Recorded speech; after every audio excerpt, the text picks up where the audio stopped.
আসসালামু আলাইকুম, welcome to my channel. আজকে আপনাদের মাঝে আবারও হাজির হলাম নতুন আরেকটি রেসিপি নিয়ে। আজকে আমি আপনাদের সাথে শেয়ার করব বাবুচিরা বিয়েবাড়িতে গরু মাংস কীভাবে রেজালাটা তৈরি করে থাকে। তো আর বেশি কথা নয়, চলুন রেসিপিটি শুরু করে দেওয়া যাক। তো ফার্স্টে দেখে নিচ্ছেন যে আমি এখানে মশলাগুলোকে বেটে নিয়েছি। এখানে আছে শুকনো মরিচ এবং কাঁচামরিচ বাটা, আছে রসুন বাটা, আদা বাটা, বাদাম বাটা এবং জিরা ও গরম মশলা বাটা। আমি মাংসগুলোকে ম্যারিনেশন করে নেব। এখানে আমি 1 কাপের মতন পেঁয়াজ কুচি দিয়েছি 1 চা চামচের মতন জিরা বাটা এবং 1 চা চামচের মতন গরম মশলা বাটা। তো দিয়ে দিলাম 1 চা চামচের মতন আদা বাটা এবং 1 চা চামচের মতন রসুন বাটা এবং 1 চামচের মতন বাদাম বাটা। এখানে পেস্তা বাদাম এবং কাঠবাদাম আছে, একত্রে বাটা আছে আমার। তো এখন আমি দিয়ে দিচ্ছি কাঁচা মরিচ এবং শুকনো মরিচ যে বেটে রেখেছিলাম, সেগুলো পরিমাণ মতন দিয়ে দিলাম। এখন আমি পরিমাণ মতন হলুদ গুঁড়ো দিয়ে দিচ্ছি। এখানে আমি গুঁড়ো মরিচ আর ইউজ করব না, যেহেতু বাটা মশলা কাঁচামরিচ এবং শুকনো মরিচ ইউজ করেছি। শুকনো মরিচটা আমি কালারের জন্য ইউজ করেছি। তো এখানে আমি দিয়ে দিচ্ছি পরিমাণ মতন লবণ এবং কিছুটা পরিমাণে স্বাদ মতন তেল দিয়ে আমি এগুলোকে ভালোভাবে ম্যারিনেট করে নেব।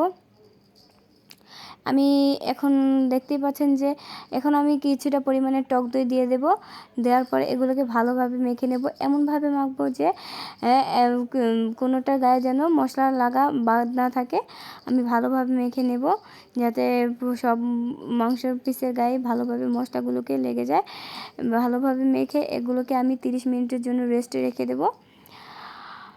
রেস্টে রাখলে আর কি মশলাগুলো ভালোভাবে মাংসগুলোর ভিতরে ঢুকে যায় আর মাংসগুলো রান্নার পর বেশি ভালো হয়। তো এই দেখতেই পাচ্ছেন যে আমার মাখা শেষ। এখন আমি এগুলোকে 30 মিনিটের জন্য নর্মাল ফ্রিজে রেখে দেবো।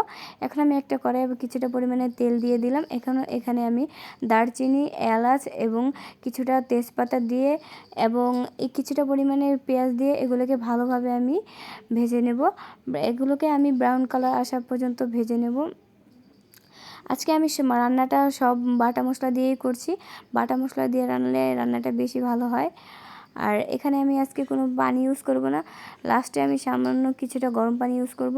তো দেখতে পাচ্ছি মশলাগুলোকে ভাজা শেষ। এখন আমি সেই ম্যারিনেশন করা মাংসগুলোকে ঢেলে দিয়েছি। এখন আমি এগুলোকে ভালোভাবে নেড়ে দিয়ে এখন কিছুক্ষণের জন্য আমি ঢেকে দেবো। এই মাংসটা রেজালাটাতে বেশি পানি ইউজ করতে হয় না। তো দেখতে পাচ্ছেন যে মাংস থেকে পানি কিছুটা বেরিয়ে এসেছে। তো আমি এগুলোকে ভালোভাবে নেড়ে দিচ্ছি যাতে পোড়া লেগে না যায়। আর এগুলোকে ঘন ঘন নাড়তে হবে, যেহেতু আমি এখানে বাদাম বাটা দিয়েছি। সো তো এটা নিচে লেগে যাওয়ার সম্ভাবনাটা একটু বেশি, তাই আমি একটু পরপর নেড়ে দিচ্ছিলাম। 5-10 মিনিট পরপর কিছুক্ষণ পরপর নেড়ে দিচ্ছি। দেখতেই পাচ্ছেন যে কতটা পরিমাণে পানি বের হয়েছে মাংস থেকে। আমি কিন্তু এখনও একটুও পানি ইউজ করিনি।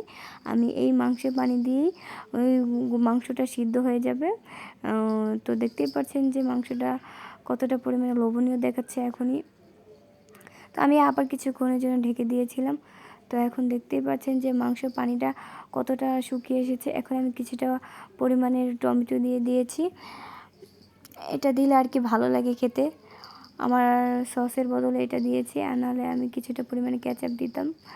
তো আমি এখন নাড়া দিয়ে আবারও কিছুক্ষণের জন্য ঢেকে দেব। তো দেখতেই পাচ্ছেন যে এখানে কতটা পরিমাণে সুন্দর এসেছে এবং তেলগুলোকে একদম উপরে ভেসে উঠেছে। বিয়েবাড়িতেও ঠিক এমনই হয়, তাই না? কি সুন্দর উপরে তেল ভেসে এসেছে। তো রেজাল্টটা ঠিক এমনই হয়, খেতেও খুব ভালো হয়। আপনারা বাসায় এভাবে ট্রাই করে দেখতে পারেন। এবং আমি আজ 1 কাপ পরিমাণে দুধ দিয়ে দিলাম। দেখতেই পাচ্ছেন যে আমি কুসুম গরম পানিতে 1 কাপ পরিমাণে দুধ দিয়ে দিয়েছিলাম এবং দেখতে পাচ্ছেন যে আরও 1 কাপ পরিমাণে গরম পানি দিয়েছি। এখানে আমি গরম পানি ইউজ করেছি। গরুর মাংসের ক্ষেত্রে গরম পানি ইউজ করাটাই বেটার। শুধু গরুর মাংস না, যে কোনো মাংসেই গরম পানি ইউজ করলে ভালো হয়, সিদ্ধটাও তাড়াতাড়ি হয় আর কি মাংসের স্বাদটাও নষ্ট হয় না। ঠান্ডা পানি দিলে সেই স্বাদটা আসে না। তো এখানে আমি 1 কাপের মতনই পানি ইউজ করেছি আর 1 কাপ দুধ ইউজ করেছিলাম। তো সেই পানি দিয়েই আমি পুরো রান্নাটা শেষ করব। তো দেখতেই পাচ্ছেন যে তরকারি প্রায় 70% হয়ে এসেছে। আমি এখানে ভালোভাবে নেড়ে নিচ্ছিলাম। আর এখানে যেহেতু বাদাম বাটা দিয়েছি, তো লেগে যাওয়ারও সম্ভাবনাটাও বেশি, তাই আমি কিছুক্ষণ পরপর নেড়ে দিচ্ছিলাম। তো এখন আমি কিছুটা পরিমাণে ঘি দিয়ে দিচ্ছি উপর দিয়ে। এটা দিলে ফ্লেভারটা ভালো আসে আর কি। তো দেখতেই পাচ্ছেন যে কতটা পরিমাণের তেল উপরে ভেসে উঠেছে। আসলে কি রেজালার বৈশিষ্ট্যটাই এরকম, মাখা মাখা হবে এবং তেল উপরে ভেসে আসবে। তো দেখতেই পাচ্ছেন যে মাংসগুলোকেও খুব ভালোভাবে কুক হয়ে গিয়েছে। এখন আমি কিছুটা পরিমাণের কাঁচামরিচ উপর দিয়ে ছড়িয়ে দিলাম যাতে কালারটা ভালো আসে। তো আমি আবার কিছুক্ষণের জন্য ঢেকে দেবো যাতে কাঁচামরিচের ফ্লেভারটা পুরোটা ছড়িয়ে যায়।